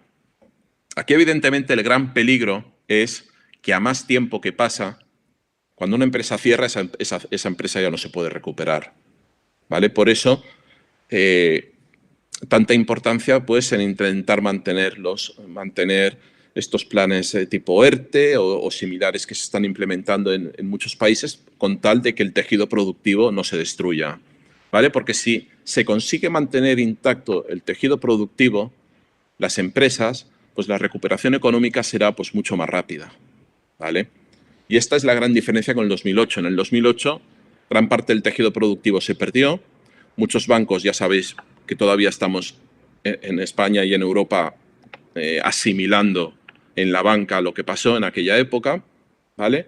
Evidentemente, si el tejido productivo se pierde, las empresas se pierden, luego la recuperación económica es mucho más lenta, ¿vale? El haber conseguido mantener relativamente, y aquí siempre hablo a nivel global, ¿vale? Bastante, no diré intacto, ¿vale? Pero sí haber mantenido el núcleo de la actividad productiva, más o menos haberlo conseguido mantener a nivel global, pues eso hace pues, que la recuperación económica, un poco la base por la cual pensar que la recuperación económica pues, puede seguir por aquí, ¿vale? Entonces, bueno, ¿qué consecuencias tiene todo esto sobre los activos financieros? Tipos de interés cero. Océanos de liquidez por todo el mundo. Recordar lo que os he dicho antes. De todos los dólares que hay en circulación, más o menos un 25-28% se ha impreso en el último año. Es decir, que la Reserva Federal le ha dado a la maquinita, ¿vale? Para que nos entendamos. Tipos de interés cero. ¿Qué nos encontramos? Pues nos encontramos trillones de euros, de dólares en todo el mundo que quieren invertir en algo o que necesitan invertir en algo, ¿vale? Entonces, todo ese flujo de dinero, ¿vale? Esto es como el agua, ¿vale? Vosotros sabéis que si hay una fuga de agua, el agua va buscando los resquicios y tarde o temprano sale por donde hay un resquicio, ¿vale? Pues con el dinero pasa un poco lo mismo. Es la liquidez del mercado. Pues bueno, pues muchas de este dinero se irá hacia activos reales. Aquí, perdón, hay otra consecuencia también. El hecho de que haya mucho efectivo en el mercado también da una sensación de que el dinero cada vez vale menos, ¿vale? Es decir, si hay $1.000 en circulación, pues vale tanto, pero si hay $5.000 en circulación, pues tienes una sensación de que el dólar tiene que valer menos, ¿vale? Y fijaos que este año, por ejemplo, el dólar está teniendo una depreciación importante, ¿vale? Y se espera incluso que esta depreciación pues pueda seguir aumentando, ¿vale? Y precisamente la principal causa es esta, ¿vale? Pues claro, si tú crees que tu dinero en efectivo en el banco, o tú tienes esa sensación de que el dinero en efectivo cada vez va a valer menos, pues tú la manera que tienes de protegerte, bueno, lo típico que vemos en nuestras familias o en nuestras casas. ¿Cuántas veces vosotros no habéis escuchado a un familiar o algún amigo decir, oye, para lo que me dan en el banco me compro un piso y lo alquilo? Por ejemplo, ¿vale? Este comentario, pues bueno, lo multiplicas por millones y millones de personas con liquidez, fondos de inversión con liquidez, etcétera, etcétera, ¿vale? Y todo esto se tiene que destinar hacia un sitio, ¿vale? Y evidentemente uno de los sitios, evidentemente estaríamos hablando de clases de activos, por ejemplo, inmuebles a nivel global, ¿vale? Y todo esto también, lo que creo, es que va a generar lo que llamo una inflación de activos, ¿vale? ¿Qué es esto de la inflación de activos? Hay dos tipos de inflación. Lo que sería el IPC, que es la cesta de la compra, y luego la inflación de activos. Es decir, tú puedes tener un IPC negativo o un IPC cero, pero que los pisos sigan subiendo. Esto lo hemos vivido todos, esto es inflación de activos. ¿Vale? Entonces, ¿qué pasa? La manera de cubrirte ante esta inflación de activos precisamente es en comprar en activos que te protejan contra esta inflación de activos. Y esto es, por ejemplo, lo que pasa pues, con los inmuebles, con las acciones, también con materias primas, que es una cobertura de inflación, e incluso un poco de esta sensación de falta de poco valor del dinero en efectivo, ¿vale? Voy a ir un poquito más rápido porque me parece que me estoy excediendo un poquito del tiempo, ¿vale? Entonces, por ejemplo, aquí muy rápidamente, porque me lo preguntaréis, criptomonedas, ¿vale? A ver, las criptomonedas, estamos viendo un boom en las criptomonedas que precisamente viene como consecuencia de esta falta de valoración del efectivo, ¿vale? Es decir, si yo tengo una sensación que el efectivo cada vez vale menos porque cada vez hay más dinero en circulación, ¿vale? Pues uno de los activos que se está yendo a mucha gente como refugio, pues es a commodities, a oro, que el oro también ha subido, están máximos históricos, pero están máximos de los últimos 20 años, y también criptomonedas. Esta es una de las causas por las cuales las criptomonedas han subido, ¿vale? A ver, yo no soy un experto en criptomonedas, pero sí que aquí simplemente quiero hacer una serie de comentarios, ¿vale? A ver, yo creo que las criptomonedas, primero de todo, no es un fenómeno aislado, posiblemente estén aquí para quedarse. Otra cosa es si hablaremos de bitcoins, de ethereums, o a lo mejor hablamos de criptoeuros, de criptodólares o de criptoyuanes chinos. Cuidado, una cosa es qué divisa se va a mantener y qué divisa no se va a mantener, ¿vale? A ver si es el Bitcoin o no es el Bitcoin. A ver, aquí hay un gran reto para las criptomonedas, que es que se puedan usar a nivel institucional, a nivel del día a día. A día de hoy, el mayor los poseedores de criptomonedas las tienen para no venderlas simplemente como inversión, pero no las utilizan. Si realmente las criptomonedas, es clave que las criptomonedas puedan conseguir dar el salto, dar un paso más allá para ver si yo puedo comprar o no puedo comprar, que tengan la utilidad más allá que sea una mera percepción de valor. Aquí, por ejemplo, buenas noticias. PayPal las acaba de aceptar como medio de pago y estamos viendo algunas empresas en Estados Unidos, y hablo de MicroStrategy y Square, que dentro del cash de la compañía ya tienen ya tienen bitcoins, ¿vale? Aquí, ¿qué gran peligro hay? Aquí, sobre todo, para mí hay un peligro que es gubernamental, ¿vale? Que los gobiernos se puedan sentir, bueno, y es normal, ¿vale? Porque si no hay una canalización correcta de las criptomonedas, ahí puede ir fraude fiscal, los gobiernos pueden dejar de recaudar impuestos, lo cual puede ser muy negativo para ellos, ¿vale? Por tanto, aquí hay un reto, no tan solo a nivel de las criptomonedas, sino a través de los gobiernos de cómo encajar, ¿vale?, las criptomonedas dentro de lo que sería el sistema financiero. Yo personalmente creo que tarde o temprano, poco a poco, se irá haciendo, ¿vale? Pero mucho cuidado, ¿vale? Porque en el año 2018, el 2017, perdón, yo recuerdo que estábamos en máximos y que había un discurso muy parecido al que hay actualmente, y a inicios del 2018 China hizo varias prohibiciones respecto al uso de las criptomonedas y el Bitcoin cayó un 84%. Es decir, es que es un activo que a día de hoy pues hay que tomarlo con muchísima precaución.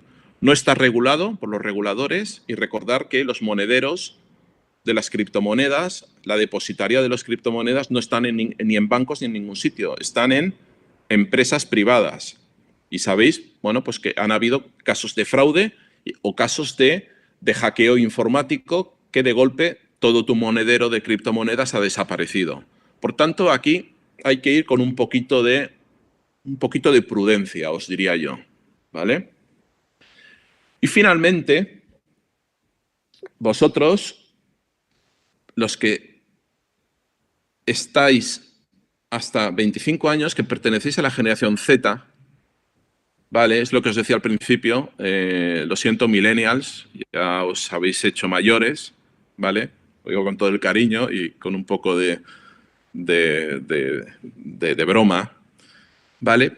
Pero la generación Z va a traer o va a marcar los gustos de consumo de los próximos años. La generación Z, 24 años, los que tengáis menos de 25 años y os sintáis aludidos, pues muchos de vosotros a lo mejor ahora empezaréis a tomar vuestras propias decisiones de inversión, de consumo, empezaréis a tener vuestros primeros sueldos o vuestros sueldos y empezaréis poco a poco a tomar importancia en decisiones de consumo, ¿vale? A medida que generaciones posteriores se vayan jubilando y vayan consumiendo menos. Y esto es importante a nivel de estrategias de inversión, porque las empresas que van a ganar son aquellas que tanto a los millennials, pero sobre todo a la generación Z, ¿vale?, os vayan a cubrir vuestras necesidades de consumo. Necesidades de consumo que son completamente diferentes, por ejemplo, a las que habéis tenido de mi generación. Yo soy generación X, o otras generaciones más viejas, ¿vale? La generación Z, pues como sabéis, pues sois ya nativos digitales, ¿vale? No habéis ido a ninguna clase de informática que os enseñen cómo enchufar un ordenador como he ido yo. Vosotros ya habéis nacido casi con un iPad debajo del brazo, ¿vale? Yo cuando mi sobrina tenía 6 o 7 años, la veía con el iPad, moviendo el iPad, que decías, madre mía, es alucinante. Y evidentemente ya es un tipo de consumo que será completamente diferente. Pero es que además hay otro caso hay otro tema que es todavía muy importante. La generación Z, el 89% de la generación Z está concentrada en países emergentes. O sea, la gente joven del mundo está concentrada en países emergentes, sobre todo en China, en India, en Indonesia y en Nigeria, ¿vale? Y si además añades a Estados Unidos, estos 4 países tienen el 45% de la población joven del mundo. Y este 45% es la generación que va a marcar el consumo en los próximos 20 o 30 años. Perdón, más, 30, 40 años, ¿vale? Hasta que esta generación pues llegue a la edad de jubilación. Y, evidentemente, el panorama en Europa pues empieza a ser un poco negro, por decirlo finamente, ¿vale? Una población envejecida y con un peso, digamos, de la generación Z, pues muy bajo, ¿vale? Esto evidentemente, claro, ¿qué pasa? Vosotros pensar que una persona joven, a medida que va cumpliendo años, y si hay una evolución lógica, cada vez va consumiendo más. Y una persona mayor es todo lo contrario, porque se acerca a la jubilación o se jubila y por tanto sus necesidades de consumo y su capacidad de consumo pues también se va viendo reducida, ¿vale? Y eso evidentemente crea un cambio de gustos. Fijaos que eSport en París 2024, no sé si lo han aprobado o se estaba hablando de aceptar los videojuegos, ¿vale? Los eSports, ¿vale? Aquí, por ejemplo, vemos gustos de las diferentes generaciones. Pues generación Z y millennials, pues bueno, streaming, ¿vale? Netflix, Amazon, lógicamente. Pero fijaos, por ejemplo, pues ver deportes por la tele, pues que no os gusta. Yo en mi equipo tengo una persona de vuestra generación y el otro día le pregunté directamente, oye, ¿tú qué prefieres ver, la final de la Champions o una buena batalla de videojuegos con no sé qué? Y bueno, prefería los videojuegos a una final de la Champions. Y le dije, oye, que la final de la Champions la juega tu equipo, ¿eh? No el equipo rival, ¿no? Es igual. Yo me decía que no, que a él le atrae más, pues, como veis, no, son diferentes tipos de consumos. Oye, mi abuelo, cuando había una corrida de toros en casa, se enganchaba a la tele y como se la quitaras, madre mía, ¿vale? Pues bueno, diferentes generaciones, diferentes gustos, ¿vale? Y punto, no, ni más ni menos. Pero evidentemente esto tiene un tema importante a nivel de consumo, ¿vale? Cambian las cosas. Primero de todo a nivel de comunicación. Oh, es que las tecnológicas están subiendo mucho. Las tecnológicas son una burbuja. A ver, sí que es cierto que hay tecnológicas que a lo mejor han multiplicado por 4 y te puede hacer un poco de mareo. Pero es que estamos hablando que en los próximos años se va a implementar todos los temas de, primero de todo el mundo ya empezar con e-commerce. Vuestra generación, a medida que vayáis teniendo más capacidad de consumo, si ahora ya estáis 100% conectados, dentro de unos años con mayor capacidad de consumo, pues seguiréis estando conectados. Lo que pasa que entonces, en vez de tener una marca a lo mejor de nivel más pequeño, pues estaréis con el último iPhone y aunque os cueste 1.500 euros, pues os dará igual, ¿vale? Es un incremento de consumo brutal. Luego también está a nivel de consumo. O sea, la generación Z, tenéis unos valores, pues, que otras generaciones a lo mejor no le han dado tanta importancia. Temas de sostenibilidad, temas incluso de cuidado de animales, de mascotas. También aquí hay otro tema, la generación Z, las perspectivas muchas veces son de núcleos familiares más reducidos o incluso unifamiliares, con lo cual también aumenta también la tenencia de animales, de mascotas, perros, gatos, etcétera, etcétera. A lo mejor estáis acostumbrados a que os lo traigan la comida a domicilio, etcétera. No sé, 50.000 cosas. Muchos de vosotros posiblemente no hayáis pisado un banco en vuestra vida, un banco físico, y todo lo que estéis haciendo sea a nivel fintech, ¿vale? Oye, envíame dinero, ¿vale? Pues cogéis Bizum y ala, y se acabó. Ni os sale por la cabeza meteros en la web del banco y hacer una transferencia. Lo hacéis por Bizum directamente. Y además es que lo veis ya como es algo asimilado dentro vuestro, ¿vale? Todo esto son temas absolutamente claves a la hora de consumo. También un tema de sostenibilidad, tema de reciclaje, reducción de plásticos, tecnología. Cuando todos estéis trabajando y todos estéis consumiendo ya, cuando tengáis 30, 35 años, que si la evolución profesional es lógica, empecéis a ganar dinero de verdad, pues el consumo en tecnología, en el último iPhone, en el último MacBook, en el último iPad o en el último lo que sea, que estoy haciendo propaganda de Apple, ¿vale? Pero bueno, cualquier marca buena, pues será espectacular.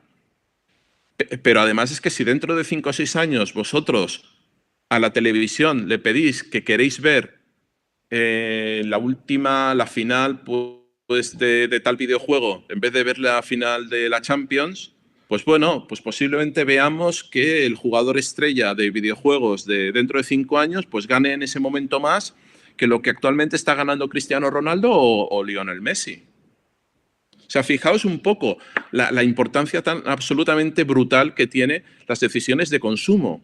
Y esto no es nuevo. Después de la Segunda Guerra Mundial vimos los baby boomers en Estados Unidos, que precisamente pasó exactamente lo mismo.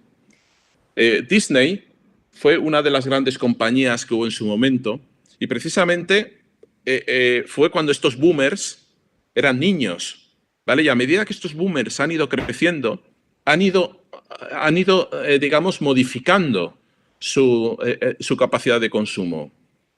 Por esto, ahora estos boomers están llegando a la edad de la jubilación y, bueno, pues hay un negocio muy importante en residencias de ancianos, ¿vale? Es importante que entendáis la implicación de la demografía en los consumos, ¿vale? Muchos de vosotros, ya os digo, no vais a pisar un banco en vuestra vida, es que estoy convencido. Y cuando vayáis a un banco o vayáis a comprar un fondo de inversión, pues posiblemente, como el fondo de inversión no sea con criterios ESG, pues posiblemente no queréis ni hablar de ellos. ¿Me entendéis? Entonces, esto, claro, esto crea una serie de cosas, ¿vale? Y ya para acabar, y aquí os pido disculpas que me he alargado bastante, pensaba que tardaría menos, os voy a dar un último consejo también a nivel de bolsa. Fijaos, esta es una gráfica de Ibbotson y JP Morgan, en la cual, aquí con lo que os quiero decir es que, a ver, la inversión en bolsa, si tú mantienes las posiciones en bolsa durante muchos años, y aquí precisamente cierro con la frase inicial, ¿vale? Compra unas buenas acciones, duérmete durante 20 años y cuando te levantes, voilà, eres millonario. Si tú, esta gráfica lo que te mantiene es, por ejemplo, esto de aquí es el rango de rentabilidades si tú mantienes una inversión en bolsa, cogiendo como histórico datos desde el año 1950 hasta la actualidad.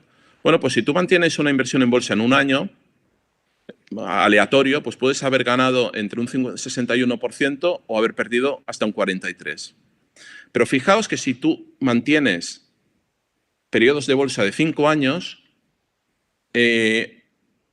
la máxima ganancia se queda reducida, pero fijaos cómo la máxima pérdida se reduce drásticamente. En periodos de 10 años son negativos solo de un 3%, ¿vale? O sea que aquí has de tener muy mala suerte para estar metido precisamente por aquí.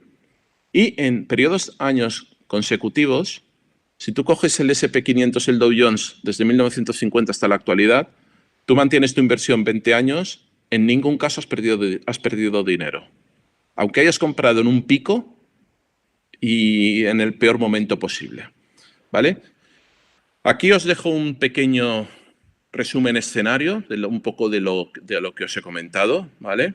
Que ahora si queréis podemos ver. Y aquí un pequeño resumen de las megatendencias que estamos hablando, que en muchos casos está ligado a lo que estamos hablando de vosotros, ¿vale? Grandes megatendencias, pero no solo para el 2021, para la próxima década. Temas de e-commerce, temas de energía limpia, conducción autónoma. Este es un tema curioso. Yo cuando era adolescente, en mi caso, no sé, yo cuando cumplí 18 años ya estaba en la autoescuela para sacarme carnet de conducir. Yo el otro día vi una estadística que en Estados Unidos la mitad de la generación Z, un 40% de la generación Z, ni siquiera tenía carnet de conducir. ¿Por qué? Pues porque daban por hecho que cuando fueran más mayores se podrían comprar un coche autónomo y no necesitarían conducir. O que podrían compartirlo, ¿vale? Economía compartida, ¿vale? Por tanto, fijaos, ¿no? Tema de ocio, de gaming, evidentemente todo el tema de biotecnología, primero por lo que ha pasado, ¿vale? Y otro, porque en el mundo desarrollado, pues bueno, cada vez la gente vive más años y evidentemente existe una gran necesidad. Y evidentemente, pues todo el tema de tecnología, el cloud computing, machine learning, inteligencia artificial, deep learning, 5G, 6G, acordaos de mí, 6G dentro de 10 años, que multiplica por 10 la velocidad de subida de datos, etcétera, etcétera. ¿Vale? A ver, y esto es un poco lo que os quería comentar, ¿vale? La verdad es que podríamos haber estado hablando aquí 3 o 4 horas y aún tendríamos para más. ¿vale? Pero bueno, no sé, oye, os doy muchas gracias y evidentemente pues quedo a vuestra disposición, cualquier pregunta, cualquier diálogo que queráis abrir.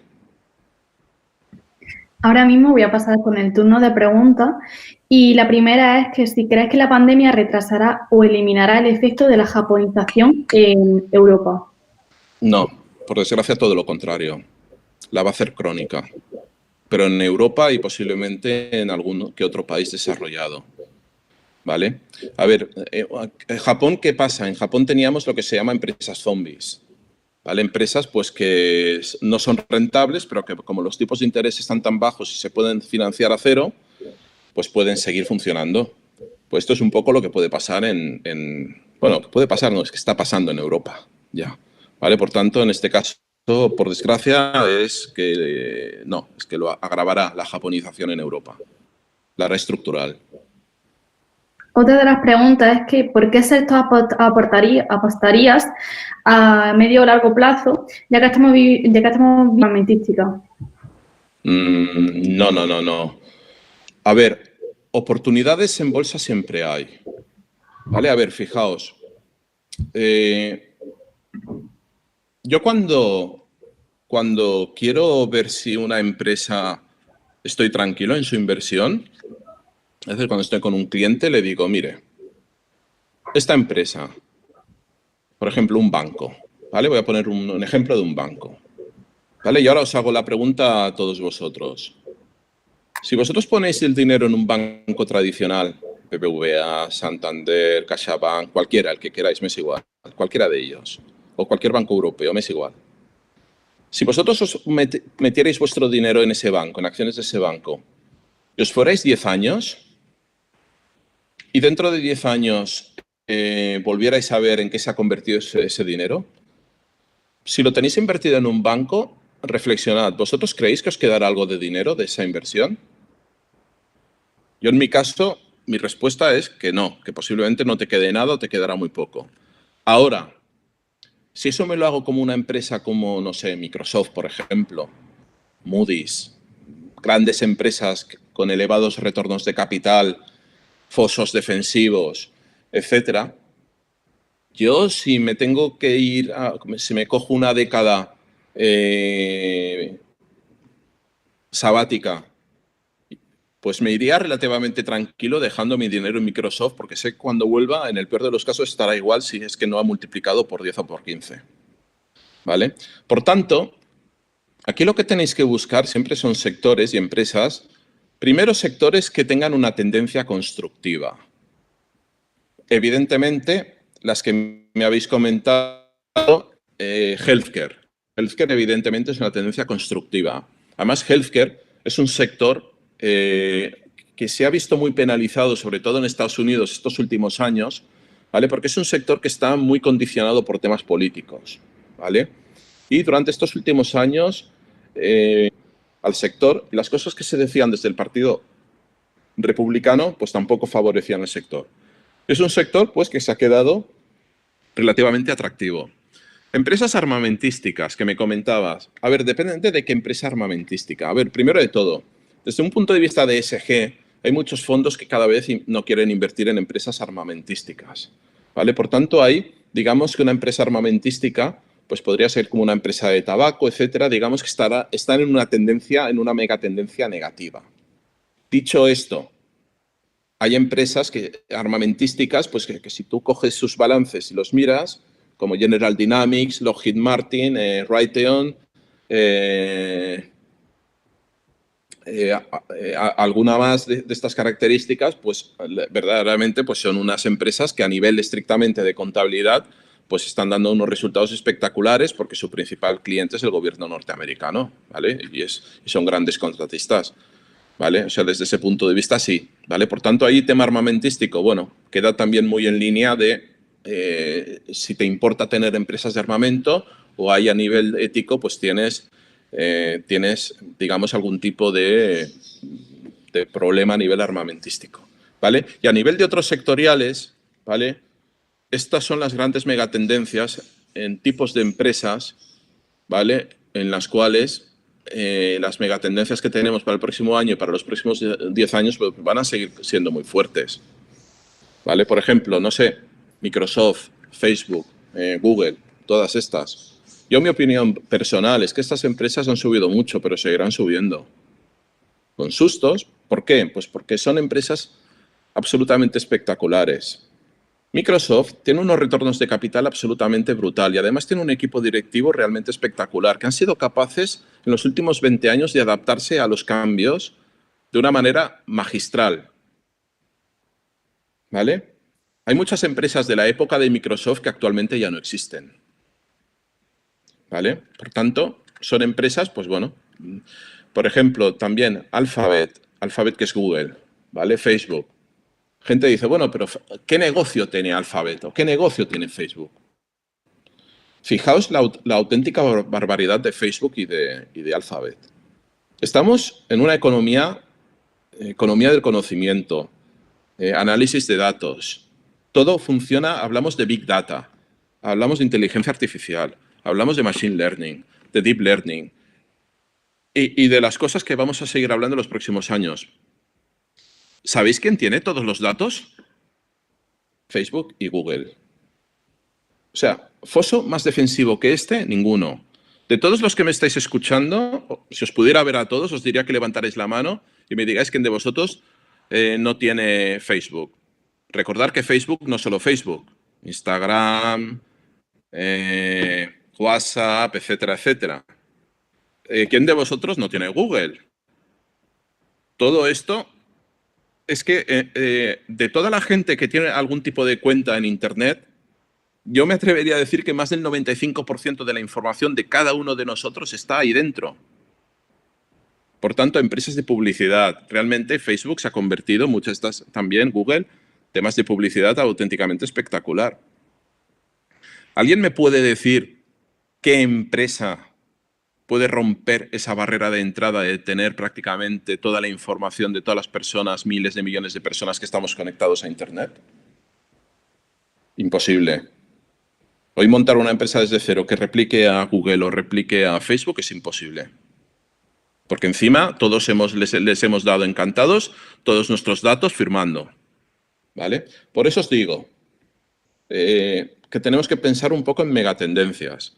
¿Vale? Antes, siempre se habla un poco de que la tecnología, que si es una burbuja o no es una burbuja. Al final, yo lo único que os puedo decir es que cuando acabéis este speech, os vayáis a la página web de Microsoft, de Facebook y de Google y os reviséis sus estados financieros, back to basics, de análisis financiero, y mirar la evolución de generación de cash flow y de prácticamente nulos niveles de deuda y de unos márgenes operativos espectaculares que tienen estas compañías. Evidentemente, estas compañías, si alguien espera comprar Google cuando tenga un PER de 7 veces, pues ya se puede esperar sentado que nunca comprará Google. ¿Vale? Las grandes compañías de calidad, pues bueno, porque son de calidad, suelen tener unos múltiplos elevados. ¿Vale? Vale, y por último, ¿crees que la disparidad en términos de liquidez, crédito y situación económica de los diferentes países de la eurozona hace que peligre la misma? A ver,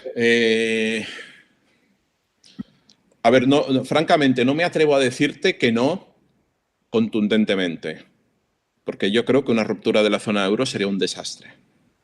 ¿Vale? Primero para España y también pues, para los países fuertes, ¿vale? Porque realmente gran parte de las exportaciones internas que hay entre Alemania, países nórdicos y sobre todo Alemania hacia otros países es muy importante. Por tanto, nadie tiene ningún tipo de interés. Y es precisamente por esto por lo cual me atrevo a afirmar que los tipos de interés en la zona euro los próximos 7 u 8 años van a ser prácticamente cero y que os podéis coger una hipoteca a tipo de interés variable siempre que no sea más allá de 7 o 10 años, con relativa tranquilidad. ¿Vale? Yo solo os digo una cosa. Yo doy gracias a Dios porque tenemos esta crisis y España está dentro de la zona euro. ¿Vale? Porque os puedo asegurar que si nos hubiera cogido esta crisis y la del 2008 y España no estuviera dentro de la zona euro, nuestra situación económica sería exactamente igual que la que pueda haber en cualquier otro país y encima nosotros no tenemos ni recursos naturales ni nada por el estilo. ¿vale? Por tanto, siempre que se habla de que el euro, que si nos han robado, que si no sé qué, que si no sé cuántos, de verdad, demos gracias porque realmente esta crisis actual, sin estar dentro de la zona euro, nosotros por sí solos, es absolutamente imposible que lo hubiéramos podido aguantar. Genial. Y una vez finalizadas las preguntas, quisiera agradecerte a ti, Jorge, tu disposición para estar con nosotros durante esta jornada y también a Finance Academy Spain, que lo ha hecho posible. Es un placer poder aumentar nuestro conocimiento con profesionales de tal nivel y esperamos poder contar contigo en futuras ocasiones. Y además, como siempre digo, por último, pero no menos importante, también quiero agradeceros a todos y cada uno de vosotros que hayáis decidido pasar un día más a nuestro lado. Espero que hayáis disfrutado tanto como nosotros. Y nos vemos mañana a las 4 con Carmen Marín. Pues muchísimas gracias, ha sido un auténtico placer y encantado de volver a vernos otra vez pronto. Adiós. Adiós.